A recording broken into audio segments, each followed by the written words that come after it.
आएगा, यानी फ्रैक्शन नहीं कहलाएगा, लेकिन ये एक परिमेय संख्या कहलाएगा। क्योंकि 2 और 4, 2/4 में क्या क्या है, 2 है और 4 है, उसके अंश में 2 है और हर में 4 है। दोनों एक पूर्ण नंबर है, होल नंबर है ना, पूर्णांक है, इंटीजर है, 2 इंटीजर है, 4 भी इंटीजर है। इस तरह से 3/4 -3/4 को भी हम, जिसमें 3 पूर्णांक है और 4 वो भी पूर्णांक है, लेकिन ये चूँकि ऋणात्मक है इसलिए भिन्न नहीं है। तो इस भिन्नात्मक संख्या को या पूर्ण संख्या को जो ऋणात्मक प्राप्त होते हैं हम परिमेय संख्या कहते हैं। इसी तरह समुद्र तट से ऊपर जाना है हमें, तो ये मान लो ये 0 किलोमीटर हो गया, यहाँ से 1 किलोमीटर हो गया, ये 2 किलोमीटर, 3 किलोमीटर। अब मान लो हमें दिखाना है कि समुद्र तट से ऊपर हमें 750 मीटर जाना है, 750 मीटर।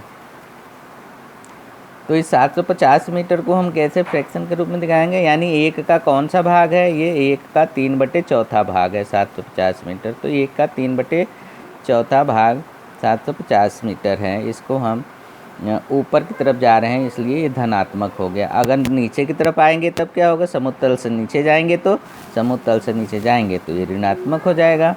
इसी ऋणात्मक को हम परिमेय संख्या कहते हैं। परिमेय शब्द रैशनल, परिमेय को अंग्रेजी में कहते हैं रैशनल। तो शब्द की उत्पत्ति अनुपात से हुई है। अगर 3 और 2 का अनुपात लिखना है तो हम 3:2 लिखते हैं, जो आप कक्षा 6 में परिचित हो चुके हैं अनुपात लिखने के बारे में। इसे हम 3/2 से भी व्यक्त करते हैं। 3 और 2 एक पूर्णांक है। इस प्रकार यदि P और Q दो पूर्णांक है जहाँ Q 0 नहीं है, यानी जो Q है, यानी जो अंश है, जो दूसरा है इसका अनुपात, वो 0 नहीं होना चाहिए, और इसे P/Q के रूप में लिखें तो हम इसे परिमेय संख्या कहेंगे। याद रखिए Q का मान कभी 0 नहीं होना चाहिए। Q का मान यानी जो उसका हर है, P अंश है और Q हर है, उसका हर कभी 0 नहीं होना चाहिए। अगर 0 हो गया तो हम इसे डिफाइन नहीं कर पाएंगे, यानी हम उससे कोई नाम नहीं दे पाएंगे, है ना, उसको अनंत हो जाएगा, और अनंत को कभी हम दर्शा नहीं पाते हैं। तो बच्चों याद रखिए, अगर हम किसी भी संख्या को, जैसे गिनती की संख्या हो गई, प्राकृतिक संख्या हो गई, पूर्ण संख्या हो गई, पूर्णांक हो गया, अगर हम उसे P/Q के रूप में लिख देते हैं, उसी को हम परिमेय संख्या कहेंगे। अब जैसे मान लो हमने ये संख्याएं ली हैं 4, 10, 100, -4, -10, -100, 2/3, 5/3, -2/3, 5/-3। तो इसमें आप कहेंगे कि 4 परिमेय संख्या कैसे हुआ। तो 4 को हम क्या कर सकते हैं, 4 को हम 4/1 भी लिख सकते हैं। इसी तरह 10 को 10/1 लिख सकते हैं, क्योंकि 1 से भाग देने पर उसके मान में कोई अंतर नहीं आएगा। तो आप देख रहे हैं कि ये P/Q के रूप में लिख गया। अगर ये P/Q के रूप में लिख गया तो 4 क्या है, एक परिमेय संख्या है। इसी तरह 100 को हम 100/1 लिख देंगे। ये P, ये Q हो गया। Q 0 नहीं यानी 1 है। तो किसी भी संख्या में अगर उसके नीचे यानी उसका हर कुछ नहीं दिख रहा है, इसका मतलब उसका हर 1 होता है।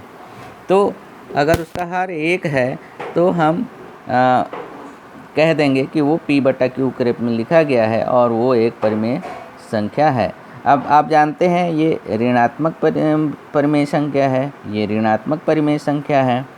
इसका अंश ऋणात्मक है और हर धनात्मक है। इसका अंश धनात्मक है, इसका अंश ऋणात्मक है।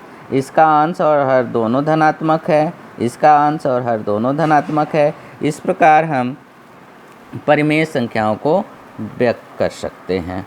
तो दोस्तों बच्चों, आप परिमेय संख्याओं से थोड़ा बहुत परिचित हो गए। अब आप इसे खुद से कोर्स अभ्यास करिए और पढ़िए। हमने कुछ गृह कार्य दिया हुआ है। ऐसी 5 परिमेय संख्याएं लिखना है जिसका अंश ऋणात्मक हो और हर धनात्मक हो। जैसे कि हमने बताया था